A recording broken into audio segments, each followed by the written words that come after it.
जय हिंद दोस्तों, स्वागत है आपका स्टडी फंडा यूपीएससी में। मेरा नाम है गौरव और आज हम यहाँ डिस्कस करने वाले हैं सीएपीएफ एसी 2024 के आंसर की।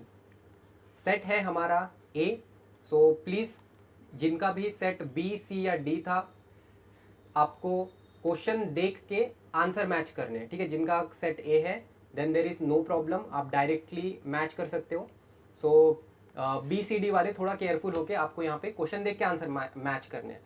मैं एक चीज़ शेयर करना चाहूँगा आपसे, ठीक है। ये पेपर मैंने भी अटेम्प्ट किया है एंड देखा जाए, ठीक है, तो यूपीएससी के जो 3 मेजर एग्जाम्स हैं इस साल के, ठीक है, जिसमें आपका CDS 1 2024 हो गया, देन उसके बाद कंडक्ट कराया गया था civil service exam prelims and तीसरा अभी रिसेंटली जो हुआ है हमारा CAPF 2024। So out of this three, ठीक है, अगर क्योंकि मैं सारे पेपर एनालाइज करता हूँ, ठीक है, तो मैं ये कहूँगा कि इस बार का जो सबसे टफेस्ट पेपर था 2024 का इन तीनों में से वो था आपका CDS का, ठीक है, very high level of difficulty. After that जो अगला नंबर लगता है वो लगेगा हमारे CAPF एग्जाम का एंड कंपेरेटिवली इन दोनों एग्जाम से जो हमारा सिविल सर्विस प्रीलिम्स हुआ था इस बार का दैट वाज क्वाइट ईजियर, ठीक है, वो इन दोनों से तो कंपेरेटिवली ईजी था, ठीक है। So let's discuss the answer की। हम यहाँ पे आंसर की डिस्कस करेंगे। आपको ना और एक छोटी छोटी चीज़ आपने शायद मिस्टेक की होगी तो वो भी मैं आपको यहाँ पे पॉइंट आउट कराऊंगा। सो जो हमारा क्वेश्चन नंबर 1 है, ओके, अब यहाँ पे क्या पूछा है, which among the following is not a non procedural computer language. तो यहाँ पे जो सही आंसर होगा क्वेश्चन नंबर 1 इसका सही आंसर होगा हमारा सी, पाइथन, ठीक है। सो Python is not a non procedural computer language. Question number 2, here it is consider the following MPEG P64 Indio. Which of the following can be used to compress video files, right? So MPEG can be used to convert the video files and Indio, ठीक है, तो ये दो चीज़ें video file compress करने के लिए use की जाती है। तो सेकंड का होगा बी। जो तीसरा होगा दिस क्वेश्चन वॉज ईजियर, ठीक है, क्योंकि हमें जो भी डायरेक्ट एनसीईआरटी में मिलता है, ठीक है, जो भी चीज़ हमें डायरेक्ट एनसीईआरटी में मिल जाती है हम उसे तो ईजी ही कंसिडर करते हैं, है ना, क्योंकि CAPF एस्पिरेंट्स हुए तो मोस्ट ऑफ दी चीज़ें हम एनसीईआरटी से करते हैं, ठीक है, तो ये चीज़ मिल जाएगी। तो 3 का होगा एक्सरे। क्वेश्चन नंबर 4, अब ये जो था ये करंट अफेयर रिलेटेड था, ठीक है, करंट अफेयर रिलेटेड था। आपने देखा भी होगा कि आदित्य मिशन जो है, आपने कुछ L1 पॉइंट के बारे में सुना होगा, बट मे बी हमने L2 और L3 को उतना इंपॉर्टेंस नहीं दिया है करंट अफेयर में पढ़ते टाइम, राइट। तो हमें इससे सीखना भी है, ओके। एंड अब इसमें भी देखो किस तरह से पूछा गया है कि L2 और L3 के बीच का डिस्टेंस कितना है, तो वो डिस्टेंस है हमारा 32 करोड़ किलोमीटर। तो 4 का हो जाएगा D. Question number 5, again this question was very easy, ठीक है, ये इजी था। सिंपली उन्होंने ग्रीन हाउस गैसेस के बारे में पूछा है, आपको ये 11th क्लास के एनसीईआरटी में मिल जाएगा ज्योग्राफी में।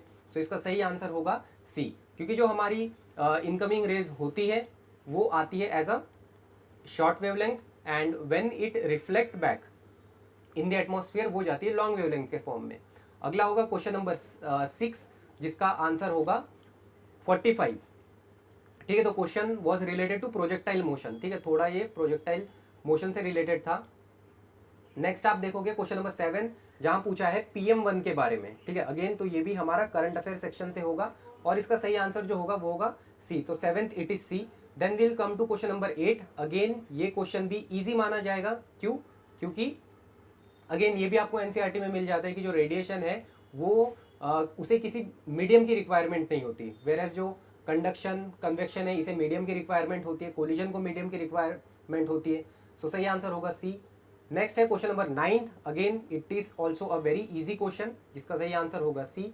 आफ्टर दैट है हमारे पास question number 10, this one is also easy, ये भी ईजी होगा, ठीक है, क्योंकि ये भी चीज़ हम जब एनसीईआरटी पढ़ते हैं वहाँ पे आपको ये देखने को मिलती है, ठीक है। यहाँ पे पूछा गया है कि कौन सा इनमें से इलेक्ट्रोमैग्नेटिक इंडक्शन से रिलेटेड नहीं है। सो ट्रांसफॉर्मर है, इंडक्शन कुकर है, गैल्वेनोमीटर भी है, लेकिन इलेक्ट्रॉन माइक्रोस्कोप, ठीक है, वो तो एक माइक्रोस्कोप है जो कि इलेक्ट्रॉन्स जितने छोटे छोटे चीज़ होती है उनको देखने के लिए यूज़ किया जाता है, okay. Then we have question number 11 जिसका सही आंसर होगा बी, ठीक है। सो प्लीज़ आप इसे भी मार्क कर लो। यहाँ पे देखो गलती क्या हो गई, मिनिमम होना चाहिए मैक्सिमम कर दिया। So this question was also easy, ये भी ईजी ही था, लेकिन जिस तरीके से बाकी ऑप्शंस हैं, क्वेश्चन जिस तरीके से सेट किए गए थे उस वजह से हमें लग रहा है कि ये एक टफ पेपर बनता है, ठीक है। अगेन क्वेश्चन नंबर 12, इसमें पूछा है कि आइसोटोप कौन सा है जो कैंसर ट्रीटमेंट को यूज़ किया जाता है।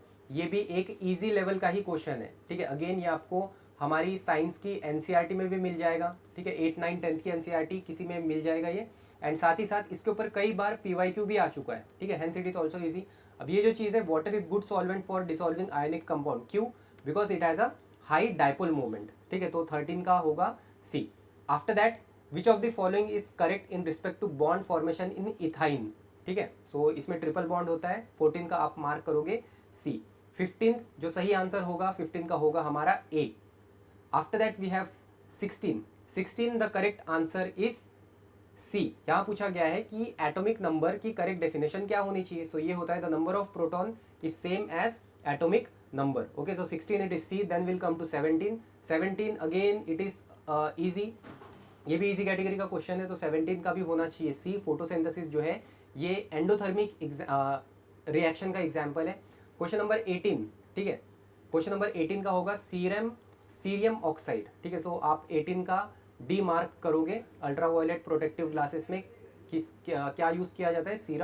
Cerium oxide. Then question number 19 the correct answer is A, ठीक है। क्वेश्चन नंबर 19 का सही आंसर ए होना चाहिए, ठीक है। ये चीज़ आप को गूगल में मिलेगी, वैसे तो इसका कुछ भी हमारे एनसीईआरटी में मेंशन नहीं है, बट स्टिल इसका सही आंसर आप ए मार्क करोगे। देन है हमारे पास क्वेश्चन नंबर 20। ये भी इजी होता है। देखो, आप जब साइंस पढ़ते हो, ठीक है, तो आपको हर किसी ने ये बोला होगा भाई कुछ करो ना करो, लेकिन आपको 1 से लेके तो 20 तक के जितने भी हमारे एलिमेंट है, ठीक है, हाइड्रोजन, हीलियम, लिथियम, बोरॉन, ये सारा 1 to 20 प्रॉपर मार्क याद होना चाहिए along with their atomic number के साथ में। तो इसका सही आंसर डी होगा। Then will come to question number 21। अब ये जो 21 है, ये है 21 का सही आंसर होना चाहिए बी। ये भी आपको एनसीईआरटी में मिलेगा। अब यहाँ पे मैं आपको एक चीज़ बताऊंगा कि अगर आप सीएपीएफ का ऑफिशियल सिलेबस देखोगे, ठीक है, सिलेबस देखते हो, और उसमें जब आप साइंस का सिलेबस देखते हो, वहाँ पे बहुत ही एक्सप्लिसिटली मैंशनड है बायोटेक्नोलॉजी, ठीक है, बायोटेक्नोलॉजी। सो मे बी आप प्लीज़ नेक्स्ट ईयर के लिए या अगले एग्जाम के लिए प्रिपेयर करो तो सिलेबस को properly word to word go through कीजिए, ठीक है। बायोटेक्नोलॉजी का एक टॉपिक था, और ये बायोटेक्नोलॉजी आपको पढ़ना कहाँ से यार? 12th में शायद 1 या 2 चैप्टर्स है जो कि बायोटेक्नोलॉजी से रिलेटेड है, तो प्लीज़ आपको ये वहाँ पे मिल जाएगा। इनफैक्ट 22 ये भी आपको एनसीईआरटी में मिल जाएगा। इसका सही आंसर हो जाएगा गार्डन B. So 22 it is B. Question number 23 इसका सही आंसर होगा एपिडर्मिस। ये भी आपको एनसीईआरटी में मिल जाएगा। देन क्वेश्चन नंबर 24 इसका जो सही ऑर्डर होगा वो होगा ए। देन क्वेश्चन नंबर 25 की ऑडिबल रेंज क्या होती है? ठीक है, वेरी इजी, 20 हर्ट्ज से लेके 20 kilo hertz. Okay, then in which form excess of glucose is stored in human body? तो इसका आंसर होगा ग्लाइकोजन। एनसीईआरटी में भी मेंशन है, और इसके ऊपर पीवाईक्यू भी पूछा गया है, ठीक है। शायद पिछले साल भी इसके ऊपर सीएपीएफ में आया था कि स्टार्च और ग्लूकोज किस किस फॉर्म में स्टोर होता है प्लांट्स एंड एनिमल में। देन है हमारे पास 27 अगेन बायोटेक्नोलॉजी। आप सोच रहे हो कि यार इतना क्या बायोटेक्नोलॉजी हमारे सीएपीएफ में आया है। सो अगेन सिलेबस में डायरेक्टली मेंशन है बायोटेक्नोलॉजी। ओके, सो यस, हमें तो चीज़ें हो जाने के बाद ही रियलाइज़ होती है ना। सो सेम वही चीज़ है। 27 का सही आंसर होगा हमारा C. Then will come to 28 again, ये भी बायोटेक्नोलॉजी, ठीक है। सो इसका आंसर होगा A. 28 it is A, that was again related to biotechnology. 29th, ठीक है, 29 का सही आंसर होगा बी, कि जो हर एक ट्रॉपिक लेवल पे, ठीक है, जनरली जो नंबर ऑफ स्पीशीज़ है वो क्यों लिमिटेड हो जाते हैं? क्योंकि हर एक ट्रॉपिक लेवल पे एनर्जी लॉस होती है। 29 का B. 30 it was easy. Then क्योंकि न्यूक्लियर एनवलप प्रोकैरियोट्स में नहीं होता है। आप में भी बहुत सारे स्टूडेंट्स कंफ्यूज हो गए होंगे कि यार न्यूक्लियर एनवलप करे, सेल मेम्ब्रेन करे, या सेल वॉल करे, ठीक है। सेल वॉल को तो आप क्लियर कट डिलीट कर सकते थे, राइबोसोम का तो सवाल ही नहीं आना चाहिए था, ठीक है। मोस्टली जो स्टूडेंट ने मिस्टेक की होगी ईदर वो न्यूक्लियर एनवलप में की है या तो फिर सेल मेम्ब्रेन में की है, बट इसका सही आंसर होगा न्यूक्लियर एनवलप, ठीक है। Nuclear envelope is nothing but nuclear membrane. And जो भी आपका कंफ्यूजन आप क्लियर कैसे रख सकते हैं यार? प्रोकैरियोटिक और यूकैरियोट को हम डिफ्रेंसिएशन ही क्या बनता है इन दोनों में? न्यूक्लियर मेम्ब्रेन, उस बेसिस पे ही हम उसे सेपरेट करते हैं। 31 का सही आंसर होगा सी, ठीक है। ये क्वेश्चन भी बहुत इजी था। 31 का यहाँ पे आना चाहिए सी। 32 correct option, correct answer is ए। 32 का क्या होना चाहिए? ए। 33 किस टाइप की विंड के बारे में बात कर रहा है, direct hit from the NCERT, ठीक है, ये भी चीज़ आपको डायरेक्टली एनसीईआरटी में मिल जाएगी।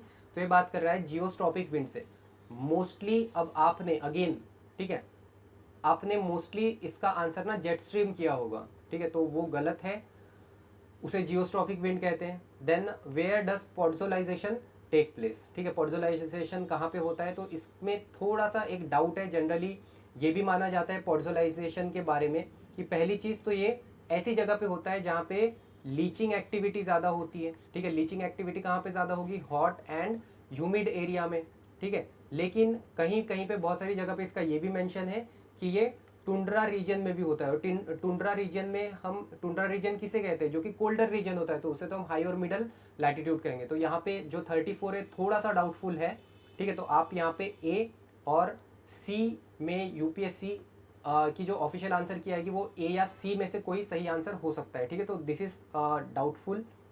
देन 35 का जो होगा इसका डायरेक्ट आंसर होगा हमारा डी। 36 जो होगा जहाँ पे पूछा गया है डेट और टाइम के ऊपर, अगेन देखो कंसेप्ट जो है, ये कंसेप्ट तो बहुत ईजी है, हर किसी को पता होगा कि यार डेट कम कहाँ करनी है और डेट इंक्रीज कहाँ करनी है, okay.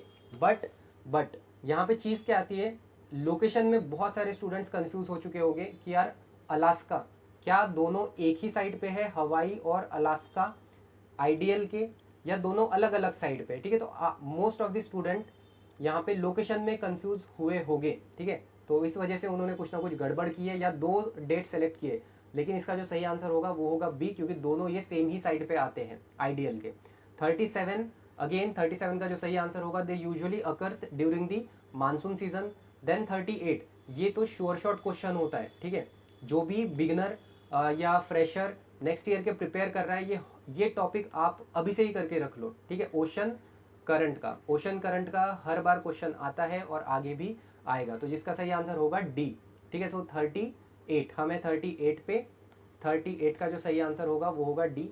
Then will come to 39, black tiger, melanistic tiger and Similipal tiger reserve, बहुत ज़्यादा न्यूज़ में भी था, ठीक है, क्योंकि हमें वहाँ पे एक ब्लैक टाइगर, जिसके ब्लैक टाइगर इसलिए कहा गया है क्योंकि ब्लैक स्ट्रिप्स जो है वो बहुत ज़्यादा डार्कर है और विड्थ उसकी ज़्यादा है, ठीक है, तो ये करंट अफेयर से रिलेटेड था, सही आंसर इसका होगा सी।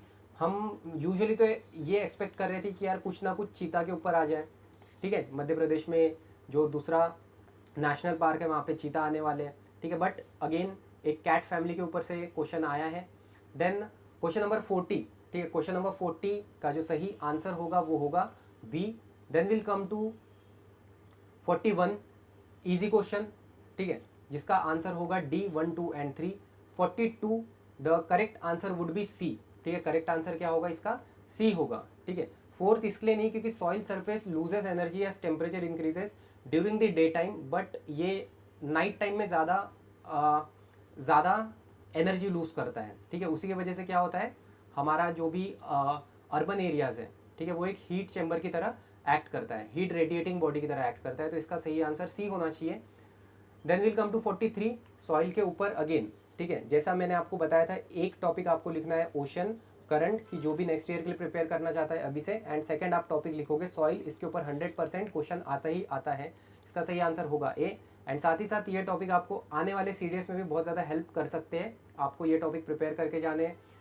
पहले पूछा गया था यहाँ पे ऑप्शन में था जॉर्डन, ठीक है, शायद सीडीएस के पेपर में, ठीक है, और अब है यहाँ पे जॉर्डन के बजाय Libya. Same to same question है कि कौन सा अरेबियन पेनिनसुला का पार्ट नहीं है, तो लीबिया अरेबियन पेनिनसुला का पार्ट नहीं है। देन 45, द करेक्ट आंसर, इसका जो करेक्ट आंसर होना चाहिए वो नीदर 1 नॉर 2 होगा, ठीक है, नीदर 1 नॉर 2।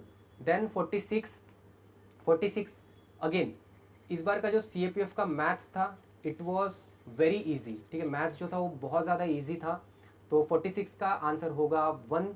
47 का आंसर होगा B, that is 30 degree. 48, the correct answer would be 46.5, सो 48 का डी हो जाएगा। 47, the correct answer is A. 49 का ए हो जाएगा। देन 50 का हो जाएगा C, 50 it is C. 49, then 51, the correct answer is D. 52, the correct answer is 375, ठीक है, 375। 53, the correct answer is C, 10, 14 by 25। 54, the correct answer is 11, 2 by 3, ठीक है, 11, 2 by 3। Then 55, it is 4 hours and 40 minutes, that is A. 56 जो सही answer होगा वो होगा सी 10.7%। 57 the correct answer is B, 57 का होगा B. 58 the correct answer is 30, 58 का सही आंसर होगा 30। 59 का आंसर होगा सी 180 मीटर 153.33 मीटर। 60 का आंसर होगा 36 लाख, ठीक है, so answer is D. 61 the correct answer is C, 61 का क्या होगा सी। 62 इट इज डी, 62 का होगा डी। देन है हमारे पास 63, 63 का the correct answer is A. 64 it is C. 65, अब देखो ये क्वेश्चन कितना इजी है, ठीक है, कितना इजी क्वेश्चन था। A fair coin is toss 3 time, but आप सभी को इसका आंसर भी पता होगा, तो करेक्ट आंसर इज डी। अगर आपने 3/8 किया है तो वो सही होगा। 66 द करेक्ट आंसर इज ए, 66 का होगा ए। 67 हिस्ट्री से रिलेटेड है, इसका सही आंसर होगा 1 और 2। अब 68, ठीक है, ये पता नहीं, अब ये इस तरीके के क्वेश्चन आजकल यूपीएससी बहुत पूछ रहा है जिसका हमने कहीं पे ज़्यादा मेंशन नहीं देखा है, सो यहाँ पे सही आंसर इसका बी होगा। हम क्या कर सकते हैं अगले बार के लिए, बस ये जो 3 फैक्ट्स हैं, ठीक है, 3 फैक्ट्स है, इसे हम हमारी फैक्ट बुक में ऐड कर सकते हैं कि जो निघंटू है वो कुछ ना कुछ मेडिकल से रिलेटेड है, और ये दोनों आप सर्च कर लोगे, ठीक है। It is not correctly match, it is also not correctly match. So जो निघंटू है वो मेडिसिन से रिलेटेड है, आप बाकी 2 भी देख लेना कि वो किन चीज़ों से रिलेटेड है। नेक्स्ट है हमारे पास क्वेश्चन नंबर 69 जिसका आंसर होगा 150 CE। Then we have question number 70, ठीक है। अब सभी लोग वेट कर रहे थे कि यार अब्दुल रज़ाक पूछ लिया जाए या विजयनगर के बारे में कुछ पूछ लिया जाए, लेकिन अब उन्होंने क्वेश्चन ऐसा पूछा कि, ठीक है, हमने सोचा कि शायद इसका हमें थीम्स में कहीं ना कहीं सोर्स मिल जाए, लेकिन ऐसा कुछ मिला नहीं। सो आंसर जो इसका होगा D. Then 71 the correct answer is B. 72 जो करेक्ट सीक्वेंस होगा इन सभी का वो होगा डी, ठीक है, इनका करेक्ट सीक्वेंस है D. Then after that we have 73, ठीक है, अगेन अलवर और नयनार इनके ऊपर क्वेश्चन पूछा जाता है, तो फिर से पूछा गया है, इसका आंसर होगा ए। देन है हमारे पास 74 भूनी, पचारा, दोपति, ये क्या होता है? So these are the pieces of men cloth. Again very tough question, नहीं बता सकते कि हमें कहाँ से पूछा गया है, क्या इसका सोर्स है। 75 the correct answer is only 2, ठीक है, इसमें से 2 स्टेटमेंट्स ऐसे हैं जो कि इनकरेक्ट है। 76 महानवमी डिब्बा, ठीक है, महानवमी डिब्बा, इसका मेंशन आपको हमारी थीम्स में मिल जाता है कि हाँ कहीं ना कहीं ये विजयनगर में सिचुएटेड है हाईएस्ट पॉइंट पे, लेकिन विरूपाक्ष टेम्पल यहाँ पे लोकेटेड नहीं, महानवमी डिब्बा के ऊपर लोकेटेड नहीं है। सो करेक्ट आंसर होगा यहाँ पे only 1। 77 the correct answer is all of the above, 77 का होगा डी, जिसमें यहाँ पे तीनों स्टेटमेंट सही है। 78 द करेक्ट आंसर इज ए, 78 का सही आंसर होगा ए। 79 द करेक्ट आंसर इज 3 और 4, ठीक है, 3 और 4 जो है ये these were the naval forts which were erected by Shivaji Maharaj. Okay, after that we have question number 80। Question number 80 जो होगा उसका सही आंसर होगा डी, ठीक है, question number 80 the correct answer is D. Then will come to question number 81। Question number 81 में कौन से हैं जो कि national critical information infrastructure protection centre में आते हैं?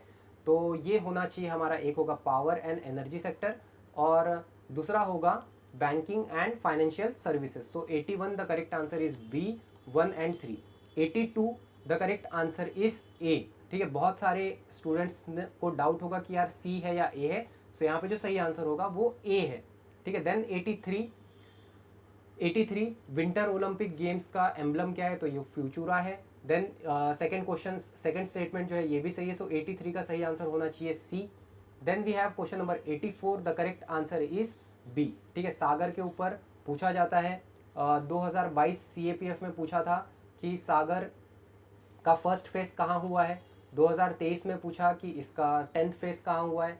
अभी पूछा है कि इसका सागर किससे रिलेटेड है, तो इसका सही आंसर होगा बी। देन क्वेश्चन नंबर 85 कोप से एक क्वेश्चन एक्सपेक्टेड था। ये दो तो आपको पता ही होगा कि 28 इजिप्ट में हुआ है और 29 अजरबैजान बाकू में होने वाला है। अगर आपको ये दोनों भी पता थे जो रिसेंटली करंट अफेयर में थे, तो आपको सही आंसर मिल जाएगा, सही आंसर आपको मिल जाएगा, इट इज़ डी।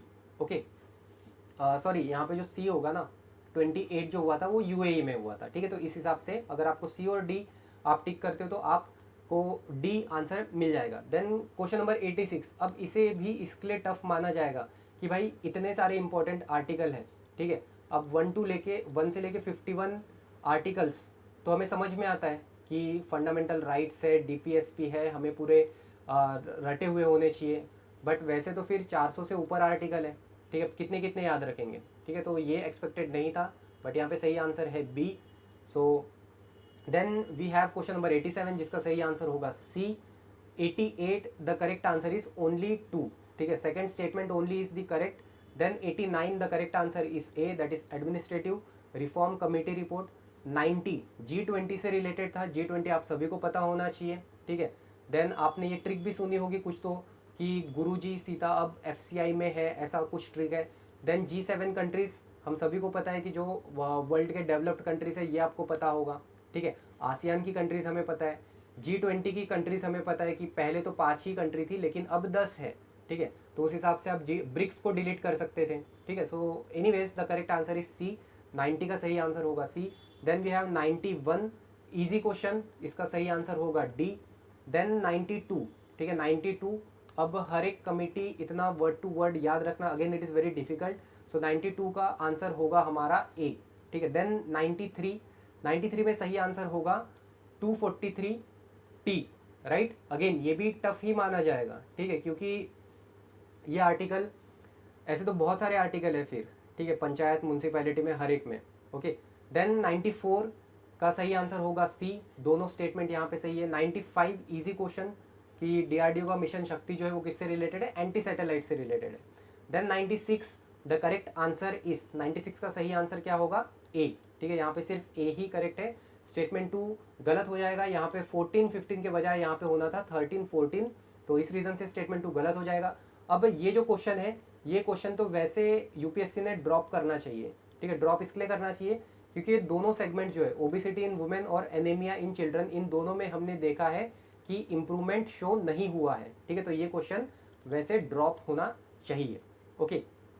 98 की अगर बात करेंगे तो यहाँ पे सही आंसर होगा both 1 and 2। 99 the correct answer is C, 99 का सही आंसर होना चाहिए C.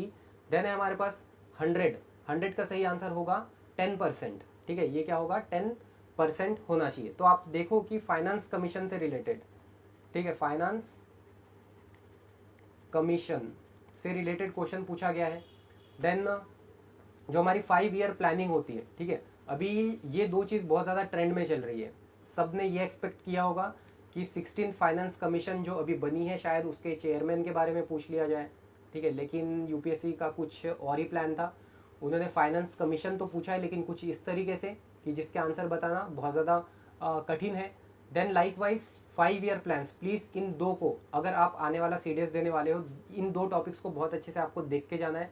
Then 101 the correct answer is B, ठीक है, 101 का सही आंसर क्या होगा, B. 102 the correct answer is D, इसका सही आंसर होना चाहिए D. 103 correct answer is only 1, ठीक है, इसका सही आंसर होगा only 1। 104 the correct answer is 14th finance commission, इसका सही आंसर क्या होगा 14th फाइनेंस कमीशन। 105 ये पूछा है मुद्रा योजना के बारे में, ठीक है, मुद्रा योजना के बारे में इनकरेक्ट क्या है, इनकरेक्ट है स्टेटमेंट नंबर बी कि इसे आप 15 लाख का लोन दे सकते हो, सो जो कि गलत स्टेटमेंट है। 106 1990s new economic policy, LPG reform, तो लिबरलाइजेशन तो आना ही चाहिए, ठीक है। सो 1 राइट, तो यहाँ पे सही आंसर होगा सी, ठीक है, here the correct answer is C. 107 the correct answer is B, only second statement is correct. Then we have 108 जैसे आपको पता होगा कि कोर इन्फ्लेशन में फूड फ्यूल और फर्टिलाइजर को ऐड नहीं किया जाता है, फूड फ्यूल और light that is food fuel, इन्हें ऐड नहीं किया जाता है, तो इसका सही आंसर होगा A. 109 the correct answer is 1, 3 and 4, ठीक है, इसका सही आंसर होगा 1, 3 and 4। 110 the correct answer is C, ठीक है, correct answer is C, custom union excise due to corporation tax and GST। 111 111 का सही आंसर होगा ए, 111 का मार्क कीजिए आप कि यहाँ पे सही आंसर ए होगा। देन 112 इसका सही आंसर होगा enlarging MFN, most favoured nation, ठीक है, so this is not the pillar of India's foreign trade. Then we have vibrant village programme के बारे में दोनों स्टेटमेंट हमारे यहाँ पे सही होते हैं, सो सही आंसर इस सी। 114, ठीक है, 114 का 43rd आसियान समिट कहाँ पे हुआ था? इंडोनेशिया में हुआ था। ओके, 115 की ब्रैंडन हॉल ग्रुप्स एक्सीलेंस किसे मिला है? ये एनटीपीसी को मिला है। 116 the correct answer is UNDP and OECD, that is C. 117 कौन सा है जो कि यूक्रेन से बॉर्डर शेयर नहीं करता है? रोमानिया करता है, मोल्दोवा करता है, पोलैंड करता है, लिथुआनिया नहीं करता है। ओके, आफ्टर दैट जे वैन, ये जो डोमेस्टिक क्रेडिट कार्ड है ये किस कंट्री में, किस कंट्री का है? तो ये है यूएई का। देन एमी अवार्ड 2023, यहाँ पे हमारे लिए तो एक्सपेक्टेड था कि भाई ऑस्कर के बारे में पूछ लो, लेकिन नहीं, ऑस्कर के बारे में नहीं पूछा है, एमी अवार्ड के बारे में पूछा है, वो भी 2023 का, जो कि मिला है मार्टिन फ्रीमन को। CBAM के बारे में कौन से दो स्टेटमेंट सही है? तो यहाँ पे दोनों के दोनों स्टेटमेंट सही है, करेक्ट आंसर हो जाएगा सी। किसका? 120 का the correct answer is C. 121, ठीक है, 121 करेक्ट आंसर यहाँ पे होगा ए, ठीक है। ये इसलिए गलत होगा क्योंकि यहाँ पे ऐड हो गया अफगानिस्तान, ठीक है, इस रीजन से it is wrong. Then 122 the correct answer is C, ठीक है। 122 का सही आंसर सी होगा। 123 का सही आंसर है 1, ठीक है, सिर्फ और सिर्फ स्टेटमेंट 1।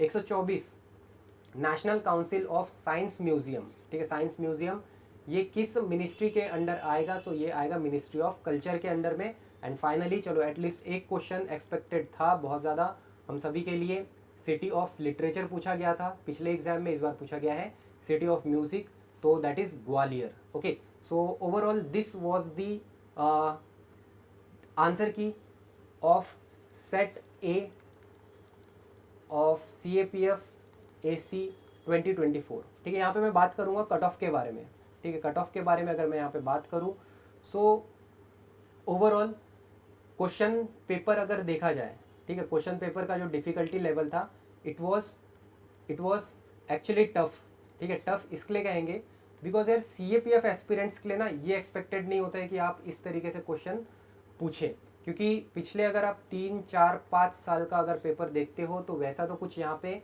इतना टफ आया नहीं था, स्ट्रेट फॉरवर्ड क्वेश्चन होते थे, ठीक है। अब आप CAPF एस्पिरेंट से अगर ये उम्मीद करोगे कि आप CSE लेवल की पढ़ाई करो तो हम CAPF की पढ़ाई ही क्यों करेंगे? फिर हम डायरेक्टली CSE को टारगेट कर लें। ओके, तो इस रीज़न से पेपर काफ़ी टफ था। देन नो डाउट कि कुछ कुछ सेक्शन ऐसे भी थे जो कि ईजी थे, ठीक है, but overall the paper was tough. And जो वहाँ पे 2 घंटा इस पेपर को देखता है उसे पता होता है कि कैसा एक्चुअली में पेपर था। So let's talk about the cut off. If you are scoring above 95, ठीक, अगर आप 95 के ऊपर आप स्कोर कर रहे हो, सो मैं मानूंगा कि he is the safest one, ठीक है। एंड ऑब्वियसली ये मैं बात कर रहा हूँ जनरल की, ठीक है। So 95 plus they are the safest one. And in case अगर आप कट ऑफ पूछेंगे सो 92 से 95 हो सकती है, ठीक है, 95 इतनी हो सकती है। देन वही 90 से 92 आप कंसिडर कर लो फॉर OBC, एंड इसमें से 10 मार्क कम कर लो for the remaining categories. So this was my analysis कि मेरे अकॉर्डिंगली, स्टडी फंडा के अकॉर्डिंगली ये आपकी कट ऑफ हो सकती है। बट ये पेपर हमें बहुत सारी चीज़ें सिखा देता है कि आपका जो स्टडी का लेवल होना चाहिए, ठीक है, स्टडी का लेवल होना चाहिए। अभी तक तो चलो ठीक है यार, हमें बस लगता था कि यार 11th 12th का NCERT सारी कर लो एक्सेप्ट साइंस आपका हो जाएगा, बट नहीं, UPSC now is now expecting us कि अगर आप ग्रेजुएटेड हो तो आपका नॉलेज ग्रेजुएशन तक का होना चाहिए, ठीक है। तो मेक श्योर कि आप पढ़ाई करो, इन डेप्थ पढ़ाई करो। एंड अब जो CAPF एग्ज़ाम है अगर आप इसे प्रिपेयर करना चाहते हो तो आपको 1 ईयर की डेडिकेटेड पढ़ाई तो ये एग्ज़ाम मांगती है, just like civil service exam, ये भी एग्ज़ाम अब मांगती है आपसे dedication and respect, right. So that is all from Study Funda. Have a good day and please आप कमेंट में मुझे बताओगे कि आपका स्कोर कितना आ रहा है, ठीक है, ये आपको कमेंट में बताना है so that we can help you in your upcoming phases. आपका जो मेडिकल फेज होगा, आपका जो फिजिकल होगा, ठीक है, देन इंटरव्यू होगा, हम आपकी वहाँ पे हेल्प कर सके। तो इसके लिए आप प्लीज़ अपना स्कोर कमेंट में हमें बताइए। That is all in this video. Have a good day and जय हिंद।